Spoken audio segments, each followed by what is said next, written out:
All right. In this section, in this video, we will be going over section 2.6. In this section, we will be discussing derivatives of trigonometric and hyperbolic functions. I want to start with this theorem. This is theorem 2.17, derivatives of trigonometric functions. Okay. Basically, this theorem tells you how to differentiate trigonometric functions. Okay. So here are the derivatives. The derivative of sine x. By the way, recall that this notation. D over dx sine x means the derivative of sine x with respect to x. The derivative of sine x is cosine x. And then the derivative of cosine x is minus sine x. And the derivative of tan x is secant squared x. And the derivative of secant x is secant x tan x. Derivative of cotangent x is minus cosecant squared x. Derivative of cosecant x is minus cosecant x cotangent x. Okay, so those are the derivative formulas. I'm not going to prove all of these formulas, but I want to prove at least two of these formulas. Okay, let's prove the first part. That is the derivative of sine x is cosine x. Okay. All right, I'll copy first part to the other side. I want to show this. Okay, the derivative of sine x is cosine x. So what I'm going to do is I'm going to take proof. I'm going to take f of x to be sine x. Okay.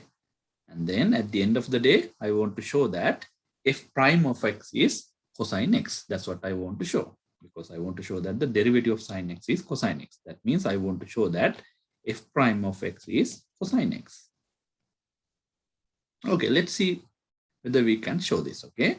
So by definition of the derivative, f prime of x is equal to limit as it approaches to 0 sine x plus h minus sine x divided by h. Okay. Notice that this is nothing but f of x plus h. This is your f of x. F of x plus h minus f of x divided by h. Okay. So now what I'm going to do is I'm going to use a formula from trigonometry that you learn in your pre-calculus class. Okay.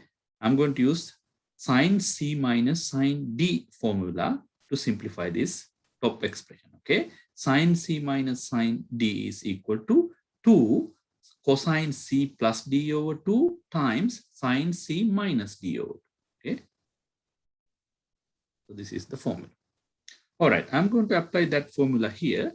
I'm going to view this as my C and this is my D. If I apply that formula, we get limit as h goes to 0 to cosine C plus D over 2. That is 2x plus h over 2 times sine c minus d over 2. C minus d is, notice that this is your c, this is your d. C minus d is just h. Sine h divided by 2. That's what you get. In the bottom, you have h. Okay. All right. How do you go from here? Let's do some simplification here.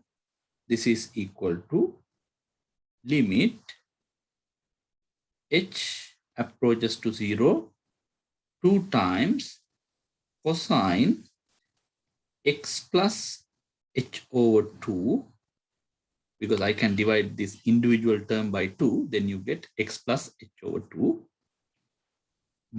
times sine h by 2. I'm going to put this h underneath of this expression. This is a multiplication. Since this is a multiplication, I can put this h underneath of sine h over 2. Nothing wrong with that. Okay. All right. Now I'm going to do a small modification. Okay. So I know that the limit as theta approaches to 0, sine theta over theta is equal to 1. Okay, I want to apply that rule here. But here this looks like in this form. Okay, but the problem is that you have h over 2 here, but in the bottom you don't have h over 2. If you want to apply this rule, notice that you have to have theta in both places. In the top you have sine theta, in the bottom you have just theta. But here inside sine you have h over 2, but in the bottom you have h. But you want h over 2, right? What we can do is I can bring this 2 underneath here as 2.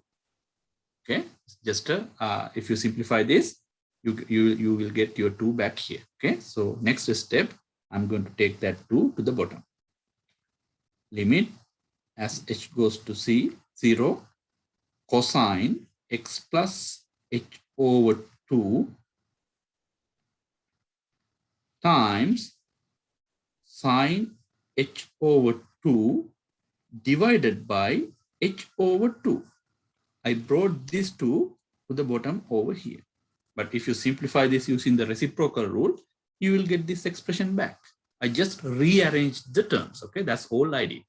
Now I can take the limit of these two functions. You have the first function and this is the second function. I can distribute the limit. I can take the limit of this function times the limit of this function.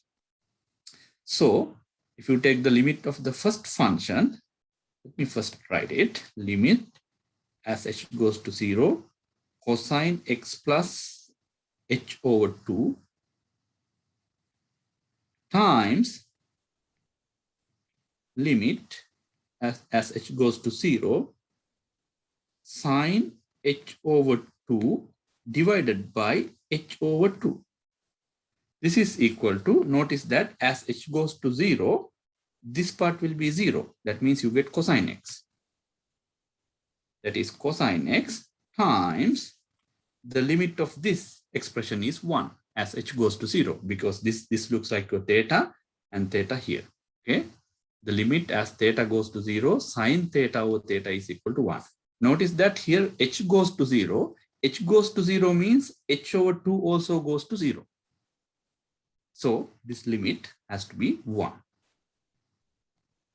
That is equal to cosine x. Okay, that's what you wanted to show. You wanted to show that the derivative of this function is cosine. Okay, so we have proven that.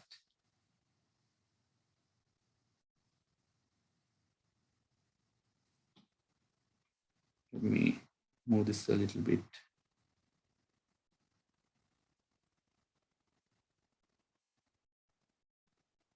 Right, so you get the derivative of sine x is cosine x. Okay, similarly, we can show the derivative of cosine x is minus sine x, which I'm not going to prove. The next thing I want to prove is the derivative of tan x is secant squared x. Okay, let's prove that. First, let me copy that formula. To prove this, I'm using these two formulas. The derivative of sine x is cosine x, and the derivative of cosine x is minus sine x. Okay, that's what I'm going to use to prove that formula. Actually, I can prove that here itself. Okay, I'll prove it here. So I'll take proof of part C. I'll take y is equal to tan x. Okay, I want to find the derivative of this one. So I take y is equal to tan x. At the end of the day, I want to find dy over dx. That's what I want. Well, I can write my y as y is equal to, we know that tan theta is tan x is sine x divided by cosine x. Okay, I know that. Maybe I'll copy this over here. Now I can take the derivative of this expression. I can use the quotient rule to get the derivative of this expression. You view this as your f of x, this is your g of x, and you apply the quotient rule. Dy over dx is equal to cosine squared x should be in the bottom because g of x squared is in the bottom, and then you take the derivative of f of x, which is the top function. the derivative of sine x is cosine x. We know that from this formula. So cosine x times g of x. G of x is cosine x minus now f of x, that is sine x, times the derivative of g of x. The derivative of cosine x is, notice that the derivative of cosine x is minus sine x. Minus sine x. This is equal to cosine squared x minus, pardon me, plus sine squared x divided by cosine squared x. That's what you get. Because this minus minus, it becomes plus. You have cosine squared x plus sine squared x. But we know that it is a well-known trigonometric identity that cosine squared x plus sine squared x is 1. You can put 1 here. So this is equal to 1 over cosine squared x. What is that? 1 over cosine squared x is same as secant squared x, because secant x is 1 over cosine. Okay, so we have proven the formula. The derivative of tan x is secant squared x. All right. The other formulas are left as an exercise. Okay, make sure that you prove all the formulas. Now I want to discuss one additional thing here. That is, now you know that the derivative of sine x is cosine x, right? We just proved that. I'll copy that over here. Derivative of sine x is cosine x. You know that. So in other words, if y is equal to sine x, y prime is equal to cosine x. The derivative of sine x is cosine x. What if you have y is equal to, instead of sine x, this time you have sine star? How do you take the derivative of this function y prime? Well, again, you use the chain rule or the star rule that I would like to call it. Okay, so you apply the star rule here. How do you apply the star rule? You pretend like you have x here. If you have x here, this is how you differentiate, right? The derivative of sine x is cosine x. You just pretend like this is as your x. Then the derivative of sine star would be cosine star. That is because this is cosine x. Derivative of sine x is cosine x. So derivative of sine star is cosine star. We are not done yet. You need to pay a penalty. The penalty is that you need to multiply this by the derivative of the star. D over dx, your star. Okay, so the star formula works for trigonometric functions as well. Okay, by the way, this star is some expression, some complicated expression other than x. Okay, when you have something other than x inside sine, here is how you take the derivative. You perform the basic rule. The derivative of sine x is cosine x. So you write cosine star times the derivative of the star. Okay. Similar star rule can be used for the other trigonometric functions as well. Okay. For all these trigonometric functions, you can use a similar star rule. I'm not going to show you the star rule for each and every one of them. So based on this, you should be able to develop the star rule for each of the other remaining trigonometric functions. Okay. All right. That's the one comment I wanted to make before I move on to the next theorem. Here is the next theorem I want to talk about. Theorem 2.18, derivatives of inverse trigonometric functions. Okay. Here are the derivatives of inverse trigonometric functions. The derivative of sine inverse x is 1 over square root of 1 minus x squared. Derivative of tan inverse x is 1 over 1 plus x squared. The derivative of secant inverse x is 1 over absolute value of x times square root of x squared minus 1. Okay, so these are the derivatives. Again, here I'm not going to prove all the parts, but I will prove one of these parts, okay? I'll prove the first part. The derivative of sine inverse x is this expression. Let's see if we can prove that. Part A, proof. How do I prove that? Again, let y is equal to sine inverse x. At the end of the day, what do I need to find? The derivative of sine x. That means I need to find dy over dx. Because I take this to be y, I need to find dy over dx at the end of the day, okay? How do I find dy over dx? Well, to find dy over dx, I'm going to use a property of inverse function. Y is equal to sine inverse x means, we know that by definition of sine inverse, sine y is equal to x, right? Now, I'm going to differentiate both sides of this equation with respect to x. So how do I differentiate this side with respect to x? Well, I know that the derivative of sine x, if you have y is equal to sine x, the derivative of sine x is cosine x from the previous formula that we discussed.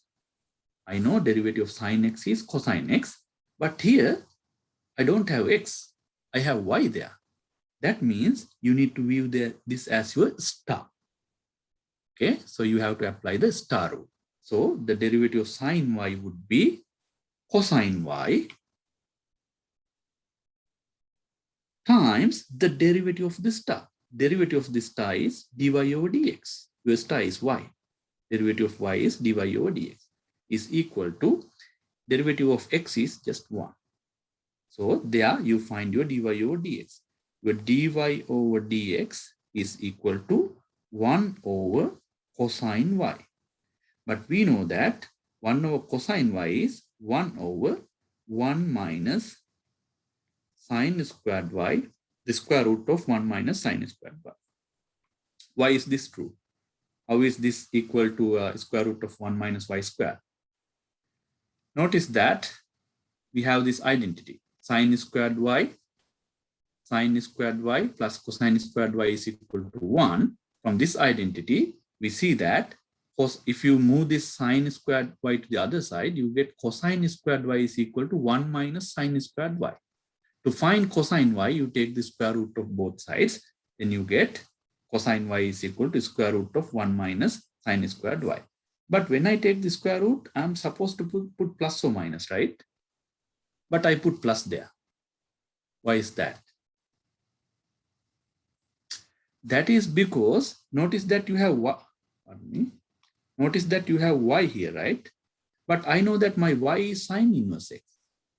We know that the range of sine inverse x, range of the function sine inverse x is between pi over 2 and minus pi over 2 and pi over 2. This is the graph of y is equal to sine inverse x. Okay, this is the graph of y is equal to sine inverse x. So sine inverse x is always between minus pi over 2 and pi over 2. That means your y is between minus pi over 2 and pi over 2. If that is the case, your cosine y has to be positive. If your y is between minus pi over 2 and pi over 2, your cosine y has to be positive. That's why I took the positive square root. Okay. All right. Now I'm almost done. This is equal to 1 over square root of 1 minus what is sine y? You have sine squared y, but sine y is x.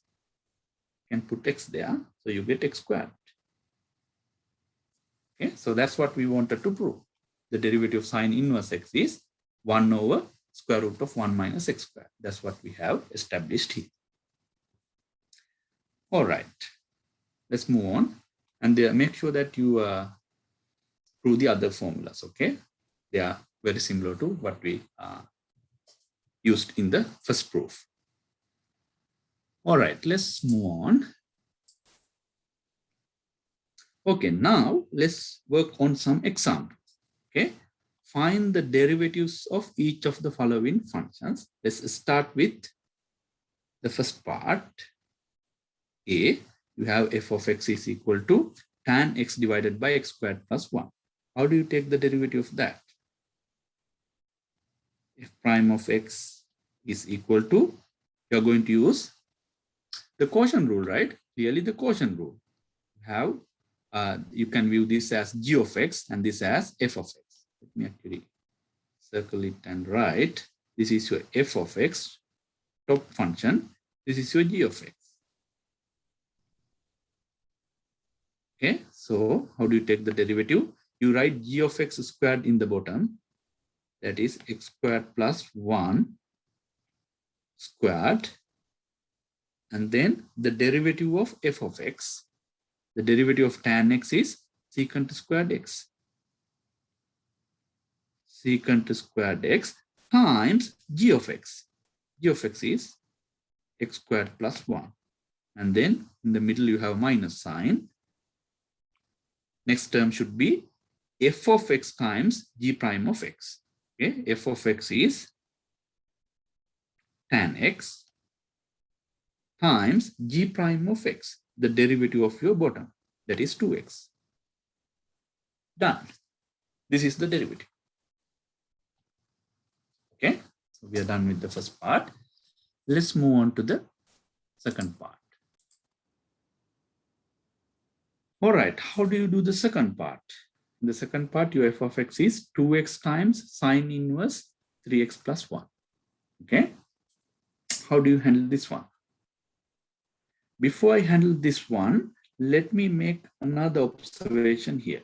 We know that if y is equal to sine x, sine inverse x, the derivative of sine inverse x is 1 over square root of 1 minus x squared.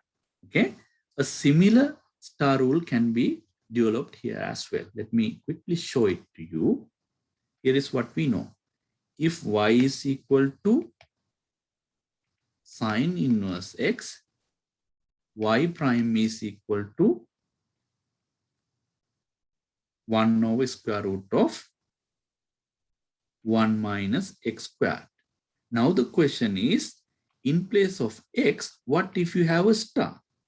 Y is equal to sine inverse.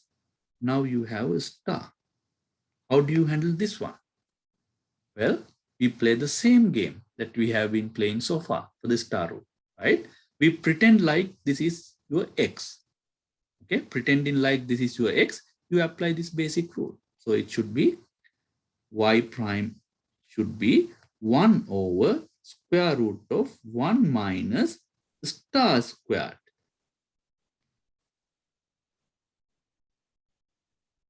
Star squared times the derivative of the star. D over dx, your star. That is the star rule for the inverse function. You have sine inverse of a star. You pretend like this is your x, and then you apply this basic formula. The derivative of sine inverse x is 1 over square root of 1 minus x squared. So you wrote 1 over square root of 1 minus star squared times, you pay the penalty, times the derivative of the star. Okay. All right. Now we can go back to example, part 2 of that example. All right. Let's see how to take the derivative of this one. Here, as you can see, I have to use the product rule, right? First, you take the derivative of this one and leave the second function fixed. The derivative of 2x is 2, and leave the other function fixed, sine inverse 3x plus 1. And then plus, now you fix this function fixed, you leave this function fixed and take the derivative of this one. Okay, so 2x times, how do you take the derivative of this function? Notice that this is not sine inverse x. You have sine inverse star. View this 3x plus 1 as your star. Okay, then you apply the star rule. So the derivative of that would be 1 over square root of 1 minus star squared. That is 3x plus 1 squared. That is your star. Times the derivative of your star. The derivative of this part. That is d over dx, your star, 3x plus 1. Okay, let's write one more step. 2 sine inverse 3x plus 1 plus 2x times, of course, I can take this underneath of 2x. So let me write that way. Square root of 1 minus 3x plus squared times, notice that the derivative of 3x plus 1 is 3. Okay, so you can write that 3 here as a multiplication. This is the derivative. Okay, that's going to be your derivative. All right, let's go to the last part. Let me copy that to the other page.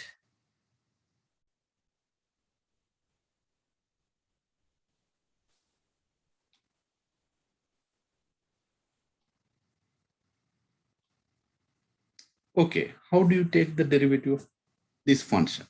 Notice that secant squared e to the power x means secant e to the power x whole thing square.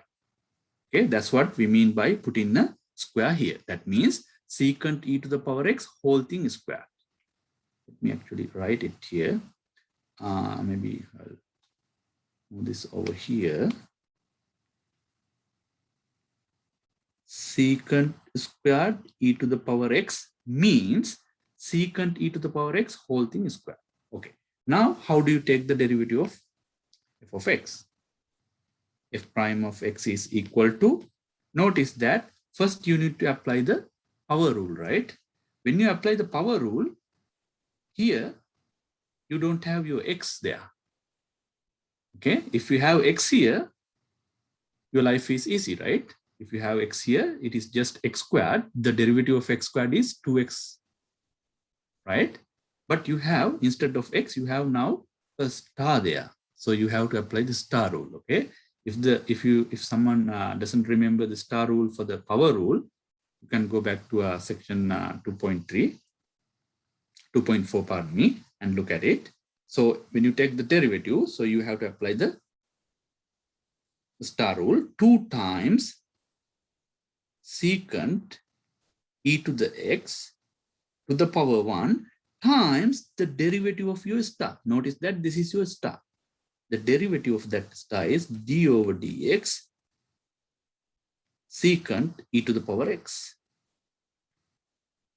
Okay, we are not done yet. We need to take the derivative. Let's do it. This is equal to, by the way, this is not prime, okay? This is power 1. This is 2 times secant e to the power x times, how do you take the derivative of this function now? This is secant e to the power x. But I know how to take the derivative of secant. If you have y is equal to secant x, I know how to take the derivative of that. That is secant x tan x. That is the first theorem that we discussed today in this video, okay? Derivative of secant x is secant x tan x. All right. So now how do you take the derivative of secant e to the power x? If you have secant x, you know how to take the derivative. Now here the problem is you don't have x here. You have e to the power x. So you have to apply the star rule. View this as your star. So you pretend this like your x and apply this rule first, and then you multiply everything by the derivative of your star. So this would be secant star secant e to the power x times tan star tan e to the power x times the derivative of your star e over dx e to the power x. Simplifying this further, you get 2 times secant e to the power x times secant e to the power x times tan e to the power x times the derivative of e to the power x is e to the power x itself. That is from the previous section, okay? All right, that completes the proof. Of course, if you want, you can multiply these two and simplify it, but this can be given as the answer, okay? You can leave the answer as it is, unless you ask to simplify. All right, let's move on. The next thing I want to talk about is hyperbolic sine and hyperbolic cosine functions. Okay, we have this definition 2.19, which defines those functions. For any real number x, the hyperbolic sine function and hyperbolic cosine function are respectively defined as the following combinations of exponential functions. Here is how you define the hyperbolic sine x. You pronounce this as sin x. Okay, sin x is equal to e to the power x minus e to the power minus x divided by 2. And then here is the hyperbolic cosine x. Okay, you pronounce it as cos x. Cos x is equal to e to the power x plus e to the power minus x divided by 2. And here is how you define the hyperbolic tangent. That's called tan x. Tan x is sin x over cos x. And if you divide your sin x by your cos x, here is what you get. E to the power x minus e to the power minus x divided by e to the power x plus e to the power minus x. All right, we have these definitions. And also, it is not hard to show that cos squared x minus sin squared x is equal to 1. It's just algebra. Okay, you take the square of this one and take the square of this one and take the difference, you will get 1. Okay, it's not hard to prove at all. So I'm not going to prove this here. Okay, the next thing I want to talk about is the derivative of hyperbolic functions. Okay, how to take the derivative of hyperbolic function. Here is the theorem, theorem 2.20. The derivative of sin x is equal to cos x, and the derivative of cos x is equal to sin x, and the derivative of tan x is equal to secant squared x. So these are the three formulas. I'm not going to prove all these formulas, but let's quickly prove part A. The others are similar. Please make sure that you do the proof. Okay, how do you prove that the derivative of sin x is cosine, cos x? Well, let's do it. Let's use the definition. Okay, y is equal to, let me take y is equal to sin x. Okay, maybe I'll write let. Okay.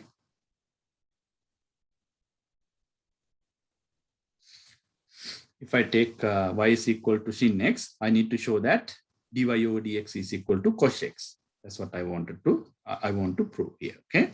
All right. So for this, what I'm going to do is I'm going to use the definition. I know that sin x is nothing but e to the power x minus e to the power minus x over 2. That's by definition.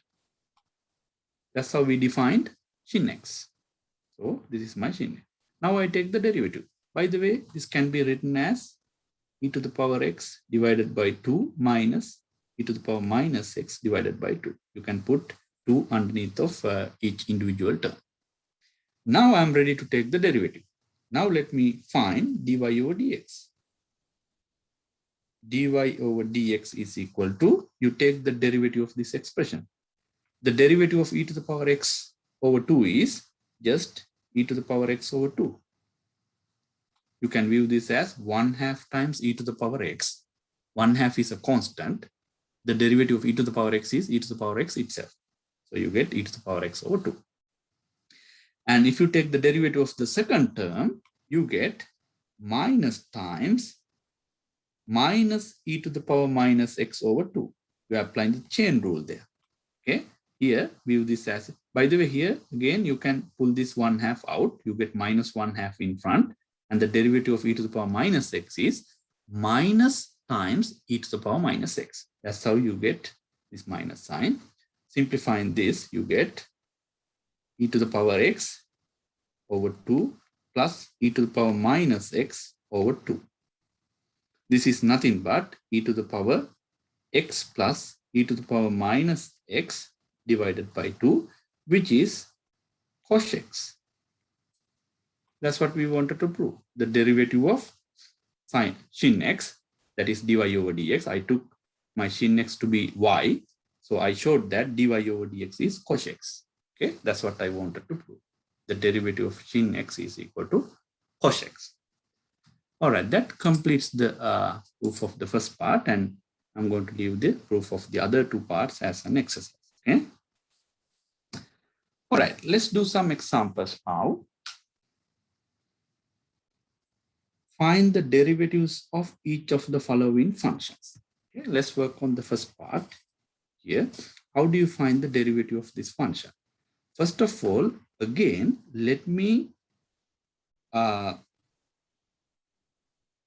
show you the star rule for hyperbolic functions. Okay, how do you modify this particular rule to get the star rule?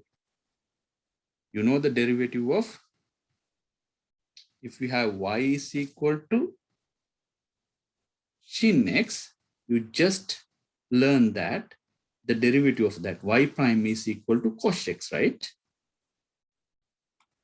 It's just this formula. Now my question is, what if you have in place of x, what if you have a star? Sin star. How do you handle this one? Now, how do you take the derivative, y prime? Well, you apply the star rule or the chain rule. So you apply this basic rule first. If you have sin x, the derivative is cos x. So you pretend like this is your x. You pretend like this is your x. Then you have y prime is equal to cos star times the derivative of your star. D over dx, your star. Okay, that's the star rule for hyperbolic function. Of course, star rule for this particular case, but the star rule for the other two cases are very similar. Okay, I'm not going to show that here. Okay, having said that, now we are ready to go to this example. Let's work on this one. Here, notice that you have cos squared e to the power x minus 2. So first you need to apply the power rule. I mean the chain rule for the power rule. You have f prime of x, this is part A by the way. F prime of x is equal to 2 times cos e to the power x minus 2 to the power 1. To the power 1, okay? I'm not going to put 1 there because it is that expression itself. Times the derivative of d over dx cos e to the power x minus 2. Okay? Since I had the power 2 here, I apply the power rule here. 2 times cos e to the power x minus 2 times the derivative of cos e to the power x minus 2. Now you need to take the derivative of this function. How do you take the derivative of that function? This is equal to 2 times cos e to the power x minus 2 times, notice that you know how to take the derivative of cos x, but here you have a star, okay? Derivative of cos x is sin x.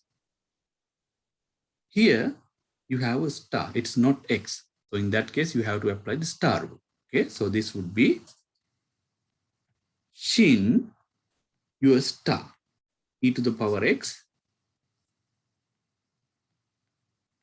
minus 2 times the derivative of your star d over dx e to the power x minus 2. Okay, that is because you have a star here. Pretend like you have x here. If you have x here, derivative of cos x is sin x. Since you have a star there, you should have sin star times the derivative of the star. Now it's all about simplifying this. This is 2 cos e to the power x minus 2 times sin e to the power x minus 2 times e to the power x. Would you agree with me? That's because the derivative of e to the power x is e to the power x itself, but the derivative of this constant is 0. Okay, so this is your final answer. All right, that's the first part. Now let's work on the second part. All right, let's look at the last part of the example. How do you find the derivative of this function? Well, first of all, you have the logarithmic function outside, right? You have ln here. So how do you differentiate ln of x?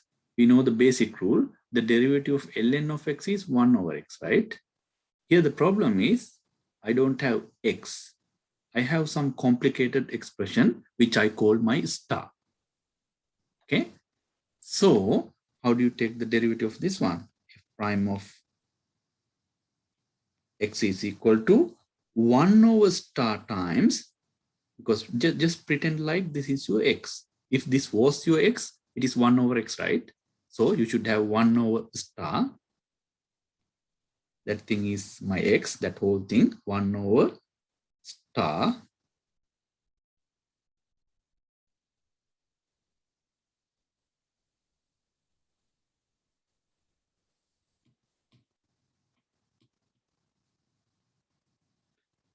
tan squared x squared plus 5, that is your 1 over your star, okay? 1 over star times the derivative of the star.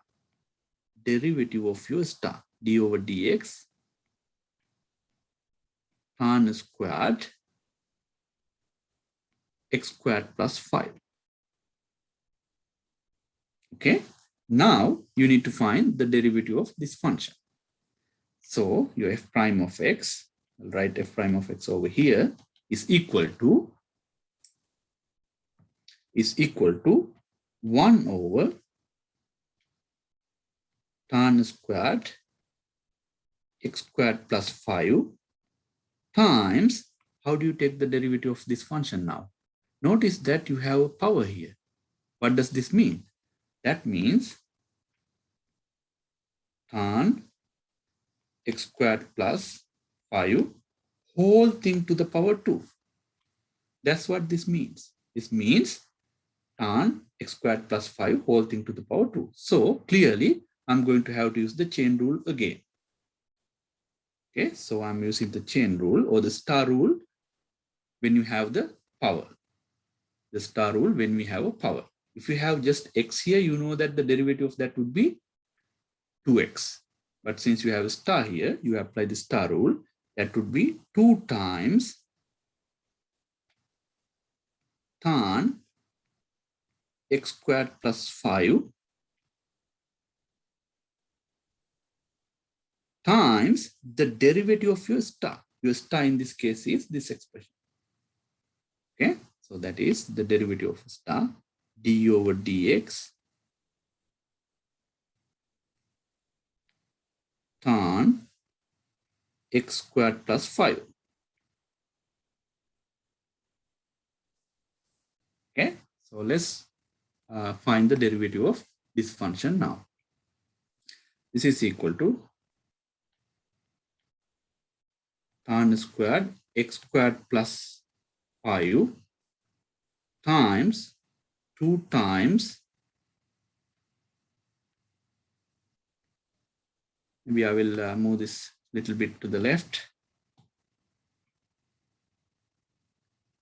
x squared plus 5 times, how do you find the derivative of this expression now? Here you have tan x squared plus 5, but you know how to take the derivative if you have tan x. The derivative of tan x is sec squared x. Okay, so I'm going to have to apply the star rule again. Here you don't have x, you have x squared plus 5. Looks like this is your star. Okay, so I'm applying the star rule there, or the chain rule, that is sec squared x squared plus 5 times the derivative of d over dx x squared plus 5. Now let me find the derivative. Okay, derivative of x squared plus 5.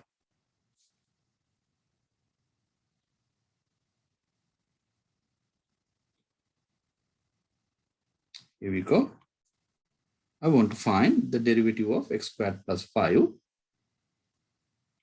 which is 2x. Derivative of x squared plus 5 is 2x. Okay, so we have the answer. This is the derivative.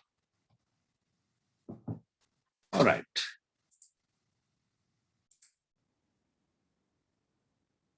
All right, let's move on. The next thing I want to talk about is this theorem, theorem 2.21. In this theorem, we are going to discuss how to differentiate inverse hyperbolic function. Okay, the derivative of sin inverse x is equal to 1 over square root of x squared plus 1. The derivative of cos inverse x is equal to 1 over square root of x squared minus 1. And the derivative of tan inverse x is equal to 1 over 1 minus x squared. Okay, I'm not going to prove this rule. By the way, if you want to prove the first part, it is very much similar to what we did for the sine inverse case. Okay, for this case also, a very similar proof will show that the derivative of this sin inverse x is equal to 1 over square root of x squared plus 1. Here also, I want to show you a few things. You know, if y is equal to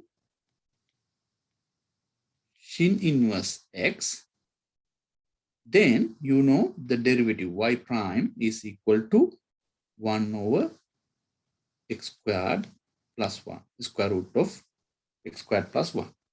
Now my question to you is, what if you have y is equal to sin inverse, in place of x, now you have a star. How do you handle this? Well, use the same technique. Y prime is equal to, you just pretend like this is your x and apply this rule. If this is just x, the derivative of sin inverse x is 1 over square root of x squared plus 1. So you apply that rule here, 1 over square root of x squared. Your x is not x actually here. Here it is star. You pretend like that is your x. So you put a star here, not x. Okay. Star squared plus 1. You are not done yet. You need to pay the penalty. The penalty is you multiply this thing by the derivative of your star.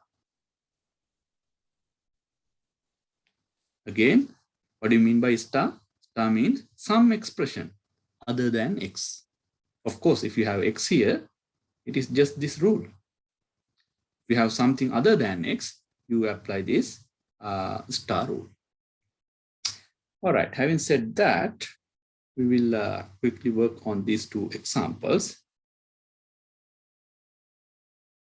Part A, okay, find the derivatives of each of the following functions. The part A is f of x is equal to tan inverse 2x squared plus 1. How do you find the derivative of this function? Well, I know how to find the derivative of tan inverse x. That is 1 over 1 minus x squared. Let me actually write it here. If we have y is equal to tan inverse x, I know that y prime is equal to 1 over 1 minus x squared. That's the derivative. Now the question is, what if you have y is equal to tan inverse star? Tan inverse star. How do you take the derivative of this one? Y prime is equal to 1 over 1 minus star squared times the derivative of this star. Derivative of your star. That's the star rule for the tan inverse. Okay. All right. So here, how do you find the derivative of this function then? Now you view this as your star. Okay. Viewing that as your star, you get f prime of x is equal to 1 over 1 minus star squared. That is 2x squared plus 1 squared times the derivative of the star. The derivative of the star is 4x, because the derivative of this function is 4x. That's your answer. You're done. Okay, so That's how you do the first part.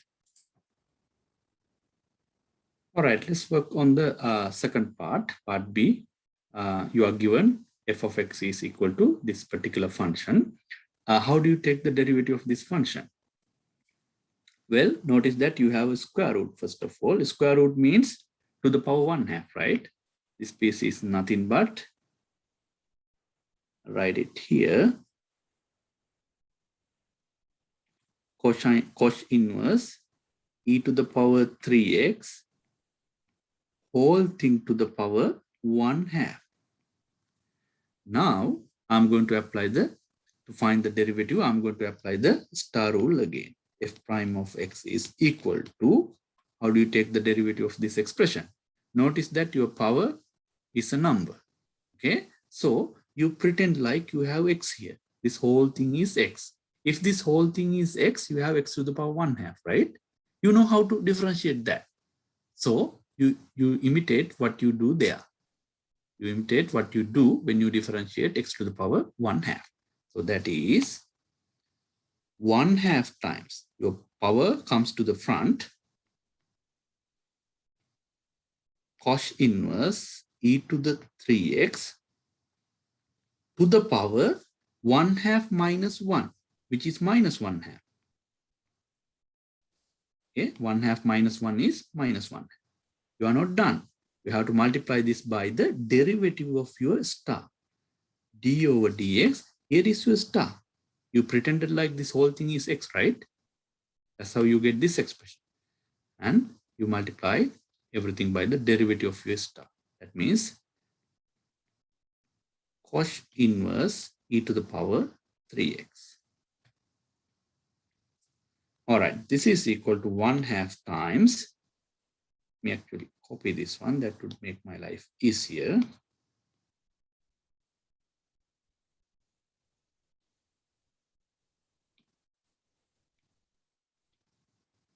Okay, here we go. This is equal to this expression times the derivative of cos inverse e to the power 3x. How do you take the derivative of cos inverse? Well, you know how to take the derivative of cos inverse x, right? The derivative of cos inverse x is 1 over square root of x squared minus 1. Here the problem is you don't have x here. You have some complicated function. In that case, you have to apply the star rule, right? You just pretend like this is your x. Okay, and then you apply this basic rule, pretending like this is your x. So this would be 1 over x squared. Your x is e to the power 3x. Remember that, okay? Minus 1, don't forget the square root, times the derivative of your star, d over dx e to the power 3x. Remember, this is your star in this case. Okay, so you apply the basic rule. If you have cos inverse x, the derivative would be this one. So you view this as your pretend this is like your x and apply the rule first, and then you multiply everything by the derivative of this function, e to the power 3x, which is your star. All right, you can write one last step here.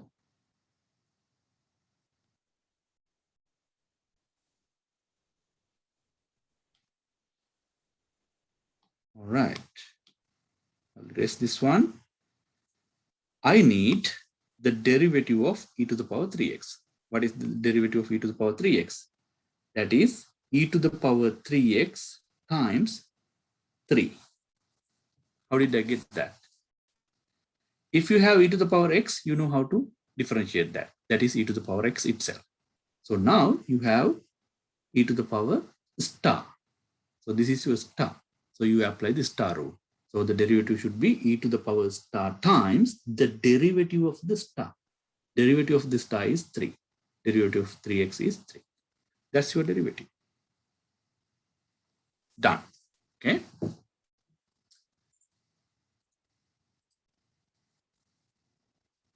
All right. With that, we conclude section 2.6.